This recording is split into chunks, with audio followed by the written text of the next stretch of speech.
사무엘상 26장 1절에서 12절입니다. 키워드는 사울을 해하지 않는 다윗, 하나님 앞에서의 삶, 하나님을 기쁘시게 하는 삶입니다.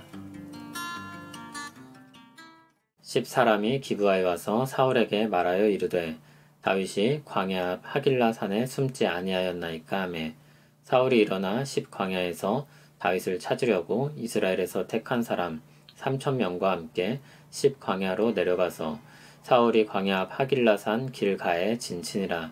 다윗이 광야에 있더니 사울이 자기를 따라 광야로 들어옴을 알고 이에 다윗이 정탐꾼을 보내어 사울이 과연 이른 줄 알고 다윗이 일어나 사울이 진친 곳에 이르러 사울과 네레 아들 군사령관 아브넬이 머무는 곳을 본즉 사울이 진영 가운데 누웠고 백성은 그를 둘러 진쳤더라. 이에 다윗이 햇사람 아히멜렉과 스루야의 아들 요압의 아우 아비새에게 물어 이르되 누가 나와 더불어 진영에 내려가서 사울에게 이르겠느냐 하니 아비새가 이르되 내가 함께 가겠나이다. 다윗이 아비새가 밤에 그 백성에게 나아가 본즉 사울이 진영 가운데 누워 자고 창은 머리곁 땅에 꽂혀 있고 아브넬과 백성들은 그를 둘러 누웠는지라. 아비새가 다윗에게 이르되 하나님이 오늘 당신의 원수를 당신의 손에 넘기셨나이다. 그러므로 청하오니 내가 창으로 그를 찔러서 단번에 땅에 꽂게 하소서. 내가 그를 2번 찌를 것이 없으리이다 하니 다윗이 아비새에게 이르되 죽이지 말라. 누구든지 손을 들어 여호와의 기름 부음 받은 자를 치면 죄가 없겠느냐 하고 다윗이 또 이르되 여호와께서 살아계심을 두고 맹세하노니 여호와께서 그를 치시리니 혹은 죽을 날이 이르거나 또는 전장에 나가서 망하리라. 내가 손을 들어 여호와의 기름 부음 받은 자를 치는 것을 여호와께서 금하시나니 너는 그의 머리 곁에 있는 창과 물병만 가지고 가자 하고 다윗이 사울의 머리 곁에서 창과 물병을 가지고 떠나가되 아무도 보거나 눈치채지 못하고 깨어있는 사람도 없었으니 이는 여호와께서 그들을 깊이 잠들게 하셨으므로 그들이 다 잠들어 있었기 때문이었더라. 아멘. 다시 10사람이 나옵니다. 이번에도 그들은 다윗의 위치를 사울에게 알렸습니다. 사울은 다윗을 찾으려고 다시 3,000명을 데려갑니다. 2절을 보면 택한 사람 3,000명이라고 했습니다. 24장의 상황을 떠올리게 합니다. 사울은 10사람들이 알린 광야 앞 하길라산 길가에 진을 쳤습니다. 다윗도 이 소식을 들었고 그는 숨어서 사울의 진영을 살폈습니다. 다윗은 아비새와 함께 사울의 진영으로 잠입합니다. 5절을 보면 사울의 진영은 사울을 중심으로 둘러싼 형태로 진영이 짜여져 있었습니다. 다윗과 아비새는 그 진영 안으로 중심부로 몰래 들어가는 것입니다. 시간은 밤이었고 사울은 진영 가운데 잠들어 있었습니다. 그의 창이 머리 곁에 꽂혀 있고 아브날과 백성들은 그를 둘러 자고 있습니다. 긴장되는 순간입니다. 아비새는 하나님의 원수를 손에 넘기셨다고 속삭였습니다. 2번 찌를 것도 없이 명령만 내리면 단번에 창으로 꽂아버리겠다고 했습니다. 그러나 다윗은 그를 제지하며 그가 기름 부음 받은 자임을 다시 강조하고 그를 죽이는 죄를 짓지 않겠다고 했습니다. 우리는 기회가 왔다고 다 하나님의 뜻이 아니라는 것을 생각할 필요가 있습니다. 일이 잘 풀리고 좋은 기회가 와도 그것이 하나님의 뜻이 아닐 수도 있습니다. 더 기준이 되는 것은 분명히 나타내신 하나님의 뜻입니다. 다윗은 이전에 갖고 있던 기준을 지금도 고수하고 있습니다.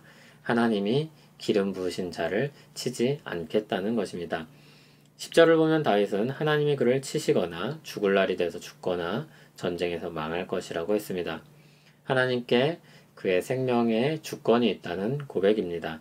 또한 그에 대한 처분도 하나님이 하실 것이라는 믿음입니다. 그는 조용히 사울의 창과 물병만 가지고 나옵니다. 이전처럼 사울의 옷자락을 베지도 않았습니다. 사울의 옷자락을 베는 것은 언제든 자신이 사울을 죽일 수도 있었다는 일종의 위협이었습니다. 그러나 이제 그것조차도 하지 않고 조용히 돌아옵니다. 다윗은 나발 사건을 통해서 하나님께서 불의하고 악한 자를 반드시 치신다는 것을 경험적으로 알게 되었고 확신을 가지게 된 것입니다. 그런데 이 사건에 12절을 덧붙이고 있습니다. 다윗과 아비새가 잠입하여 사울의 창과 물병을 가지고 나온 이 일은 하나님께서 그 진을 전체를 잠들게 하셨기 때문입니다. 이 일을 하나님이 주관하셨다는 것입니다. 생명의 주권이 하나님께 있습니다. 또한 하나님은 공의로 심판하시는 분입니다. 그 어떤 일도 간과하시는 것이 없을 것입니다. 사람들에게는 간과하는 일들이 있고 역사에서도 밝혀지지 않는 일들이 있더라도 하나님께는 그런 일이 없을 것입니다. 이에 대한 확신이 클수록 우리는 그들에 대한 처분을 하나님께 내어 맡길 수 있습니다. 분노에 사로잡혀 하루하루를 보내지 않고 악한 감정을 떠나보낼 수 있습니다. 분노에 사로잡혀 있으면 얼마나 삶이 피폐해집니까?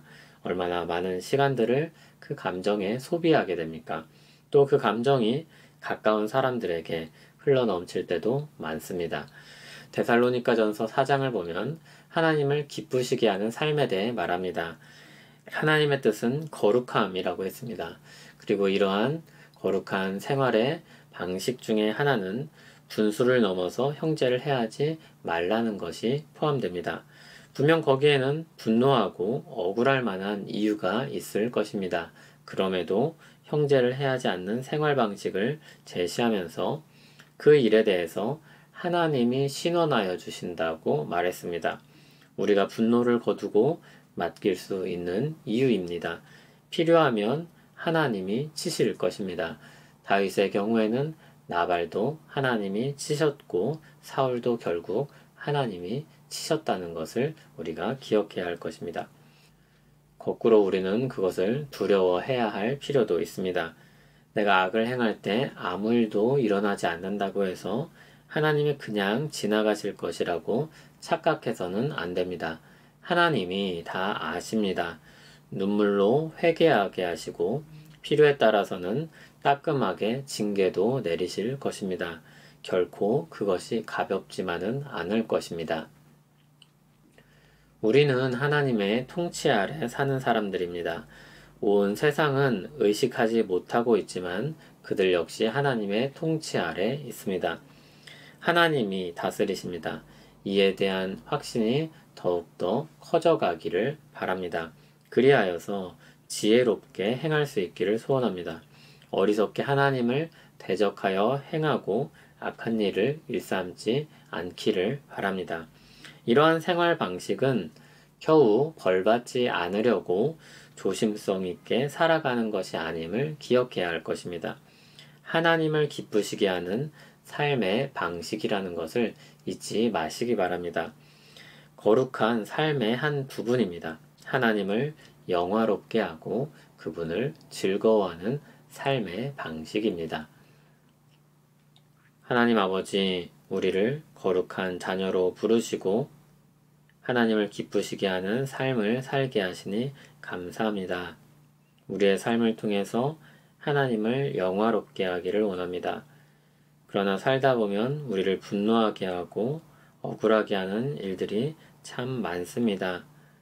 그 가운데 우리가 살아가고 있습니다. 우리 마음을 지켜주시고 우리의 억울함을 신원하여 주시기를 간절히 소원합니다. 예수님 이름으로 기도합니다. 아멘.